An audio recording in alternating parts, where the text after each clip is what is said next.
What's up, everybody?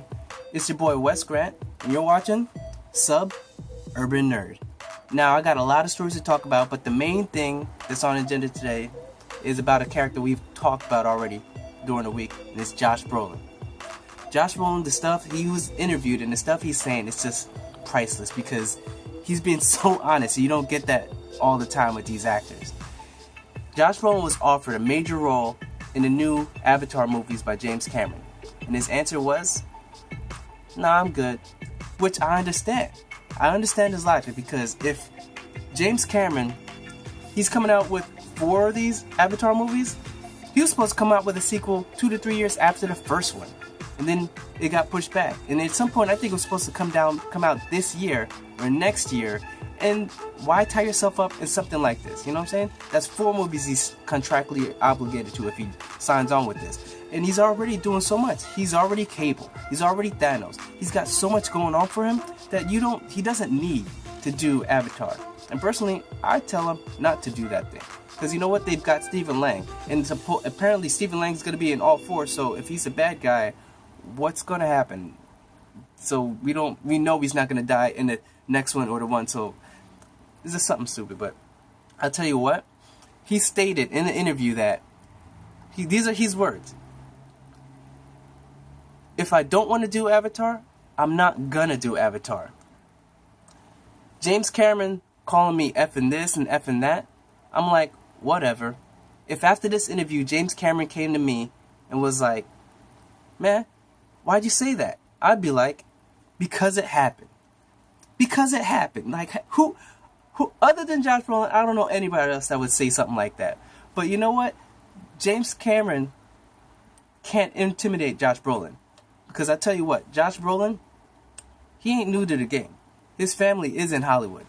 His stepmom is Barbara Streisand. His dad is James Brolin. And he was on The Goonies. I forgot he was in that movie. Doing all those exercises and stuff like that. You need to go online and check it out. Because I forgot he was in that. Because he disappeared. And you didn't see him for anything. Because you know what? He thought that being in that movie, Goonies, was going to set his, trajectory high. And he fell on hard times. Like, he just wasn't doing anything. He disappeared. So things were rough after that. But he came back in No Country for Old Men. And now you see him, he's everywhere. So I tell you what, he doesn't need to. And the thing about James Cameron is he's notoriously known for losing his temper. His wife, Linda Hamilton, who I believe she directed Hurt Lockers and won an Oscar or something for that, she says it. Everyone knows it. It's just no one speaks about James Cameron's temper because he's James Cameron. But granted, I love the dude. I love his movies. There's Aliens, there's Terminator, Terminator 2, The Abyss, True Lies. The dude is a great director, so I'm not knocking him on anything as far as, that. But, people don't talk about the bad when you do so much good. So, other than that, just leaving that. But on to the next topic, which is still hating on the James Cameron train, which I'm just messing with. I don't really hate the dude. They say that Terminator is supposed to be going back to him as far as the rights, dropping back about 2019. According to an interview with Arnold Schwarzenegger, who's involved, he says they should be starting recording or directing the whole thing starting March of next year, which really don't know about that. It's supposed to be directed maybe by Tim Miller, and he says after that he's going to get onto Conan, which I would prefer him to do Conan because, at the end of Conan, everybody wants to see that. Where is it? Where is it, Arnold? Where is it? Bring it back. We need to see that. We don't care about Terminator right now because we've had 3 bad ones. We don't need it no more. Hold off on that thing for like 5 to 10 more years. Go to Conan. We need a Conan. Even though I did like, the most recent one they did it with Jason Momoa, but it wasn't the Conan, So, on to the next topic is Entertainment Weekly. More news about the Jedi, about The Last Jedi. With Leia and Poe Dameron, that apparently she's going to be pushing him to be more of a leader for the Resistance.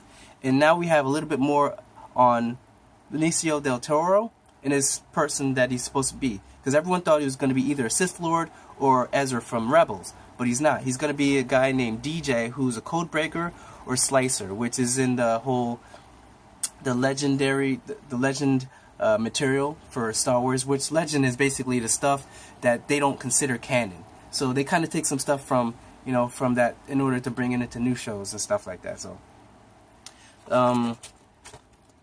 at first they said that Leia's or Carrie Fisher, her part wasn't going to be changed, but they had to work around some stuff. So they're going to make it seem like she's going to be pushing him for him to be the leader. So I don't know if that means that she's going to be dying in this next movie coming up or whatever, but hopefully they figure their things out and they get everything going good, because you know what, I'm really looking forward to the movie. And I'm hoping that it comes out good. Next on the agenda is Lionsgate. Lionsgate has changed the name from Hellboy: Rise of the Blood Queen to just Hellboy, which is probably going to confuse a shitload of people when come time when you start Googling the stuff. The creator, Mike Mignola, confirmed that the news that the BPRD, the Bureau of Paranormal Research and Defense, is going to be a part of the movie, which they were in the original Hellboy movie. But they said they're going to focus more on Hellboy and David Harper, as Hellboy himself. So I already kind of knew that, but as far as that with everybody else, the main thing is Hellboy. Kind of wish they would have named it something. They kept it Rise of the Blood Queen because at least it would stand out, something new. The Empire has new images of it, which he looks creepy as hell. And like I said, I can't say much more about it other than I want to see it. And the last news is about Nintendo facing a lawsuit over the Switch detachable controller by GameVice. According to the suit, the Switch and its removable Joy-Con controller are close to GameVice's vision of controller and devices with flexible bridge connection. The lawsuit calls for damages and ban on sales. But I tell you right now, Nintendo, they've kind of been at this, they've done it themselves. They've sued people for material that you put on YouTube and for anything else, which, like, get with the game. Like, everybody, that's free promotion. If someone's playing your game, allow them to put the videos out. Why you gotta, ban them or, just cut it off? Like, if you try that, you'll see that they do that. But you know what? They're coming their due. So, that's pretty much all it is for today. Remember, I'm gonna have my, my Patreon, my Kickstarter at the bottom description. And just remember,